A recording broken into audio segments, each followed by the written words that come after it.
नवीनतम अपडेट के लिए हमारे चैनल को सब्सक्राइब करें और बेल आइकन को दबाएं।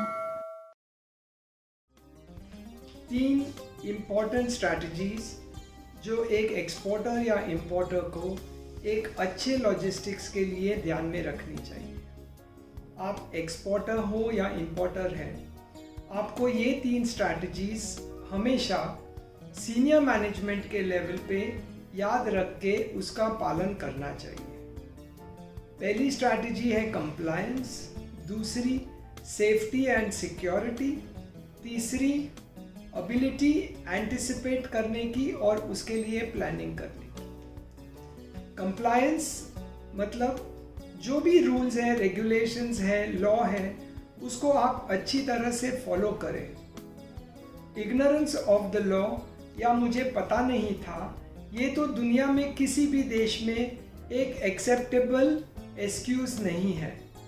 तो आपको आपकी प्रोडक्ट अच्छी तरह से समझ में आनी चाहिए और उसके साथ जो भी अटैच्ड रिक्वायरमेंट्स है, सर्टिफिकेशन की, हैंडलिंग की, स्टोरेज की, गवर्नमेंट कंप्लायंसेस के, परमिशंस की, आपको पता भी होनी चाहिए और आपको उसके लिए जो भी तैयारी करनी है आपको पहले से करनी चाहिए। इसके लिए एक बहुत ही सरल उपाय है कि आप अपनी प्रोडक्ट्स का HSN या हार्मोनाइज सिस्टम ऑफ नॉमेनक्लेचर को अच्छी तरह से समझिए।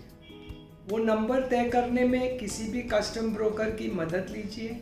एक बार आपका प्रोडक्ट का HSN फाइनल हो गया तो गवर्नमेंट ऑफ इंडिया ने एक कंपलसरी कंप्लायंस रिक्वायरमेंट, एक कस्टम्स का अहम हिस्सा होता है कस्टम क्लियरेंस के लिए, वो पब्लिक डोमेन में रखा हुआ है।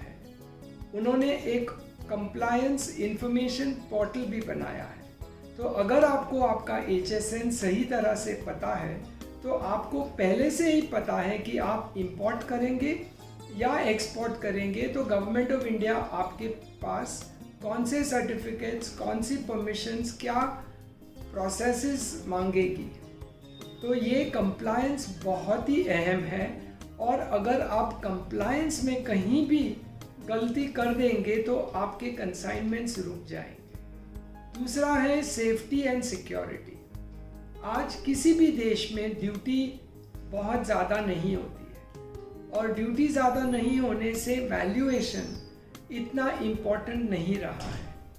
उससे ज़्यादा इम्पोर्टेंट है safety and security. Governments across the world देखना चाहती हैं कि हमारे यहाँ जो कार्गो आता है वो एक अच्छी तरह से बनाया हुआ कार्गो है, जो डिक्लेयर किया गया है वही कार्गो है, और जो भी एक्सपोर्टर था जिस भी कंट्री में, उसने सेफ्टी और सिक्योरिटी को कितनी इम्पोर्टेंस दी थी। उसके लिए आपको आपके स्टाफ, नो योर स्टाफ का एक प्रोग्राम रखना चाहिए। Know your vendors, know your buyers, आपके यहाँ माल किस तरह से आता है, आपके यहाँ से माल फाइनल डेस्टिनेशन तक कैसे पहुँचता है, वो सभी चीज़ें अच्छी तरह से एक डॉक्यूमेंट के रूप में आपकी ऑफिस में चाहिए। आपकी कंपनी के लिए आप सर्टिफिकेशन भी ले सकते हैं। ISO सर्टिफिकेट तो बहुत ही नॉर्मल हो गया, मगर इंडियन कस्टम्स एक ऑथराइज्ड इकोनॉमिक ऑपरेटर का सर्टिफिकेट देते हैं। ये सर्टिफिकेट पूरे विश्व में सभी देशों को बताती है कि आप एक सेफ्टी और सिक्योरिटी ड्रिवन कंपनी चला रहे हैं।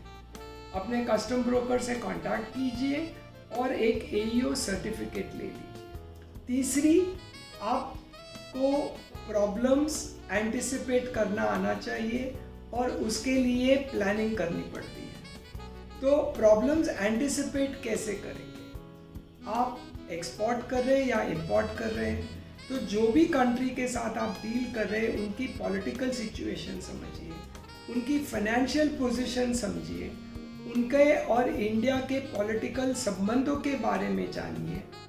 वो कंट्रीज़ में पेमेंट्स के लिए कौन सी साइकिल्स होती है, वहाँ पे गवर्नमेंट्स कैसे पेमेंट्स को कंट्रोल करती है।